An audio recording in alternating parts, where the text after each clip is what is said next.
धाराशिवची जागा राष्ट्रवादीला दिल्याने शिवसेना आक्रमक झाली। आक्रमक शिवसैनिक शिंदेच्या भेटीला निघाले। धनंजय सावंत यांच्या नेतृत्वामध्ये शिवसैनिक मुंबईला निघाले आहेत। धाराशिवची जागा राष्ट्रवादीला दिल्याने शिवसेना आक्रमक झाली आहे।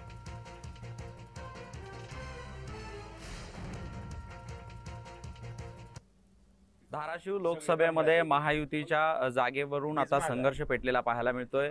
महायुतीच्या जागेवरून शिवसेनेचे कार्यकर्ते शिवसैनिक जे आहेत ते नाराज असलेले आपल्याला पाहायला मिळतात। आपल्यासोबत धनंजय सावंत आहे। दादा, मला सांगा की शिवसैनिकांचं नेमकं काय म्हणणं आहे आणि हे वर्षा निवासस्थानाकडे का जाणार आहेत? मुख्यमंत्र्यांकडे काय भावना व्यक्त करणार? शिवसैनिकांचं फक्त एकच म्हणणं आहे की हे आपला पारंपरिक मतदारसंघ आहे, तो सेनेसाठी सोडून द्या। कारण ह्याच्या अगोदर आम्ही तशी मागणी केली होती। आज प्रत्यक्षात कारण मागणी जिल्हा प्रमुख, तालुका प्रमुख, उपजिल्हा प्रमुख या सगळ्या पदाधिकाऱ्यांनी केली होती।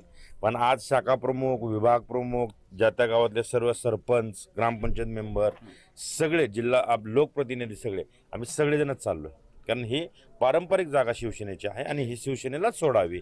धनुष्यबाण हा इथला उमेदवार असावा ही आमची भावना आहे आणि हीच भावना, ही इच्छा घेऊन आम्ही आज आदरणीय मुख्यमंत्री एकनाथ शिंदे साहेबांच्याकडे चाललेलो आहे। जवळपास 25 ते 30 हजार शिवसैनिक निघालेले आहेत मुख्यमंत्री मोदी यांच्या भेटीसाठी वर्षा बंगल्यावरती। नक्कीच आपण पाहिलं तर जवळपास 3000 गाड्यांमध्ये 25 ते 30,000 शिवसैनिक जे आहेत ते मुंबईला एकनाथ शिंदे यांना भेटण्यासाठी जाणार आहेत। उदय साबळे पाटील, जय महाराष्ट्र न्यूज, सोनारी, धाराशिव।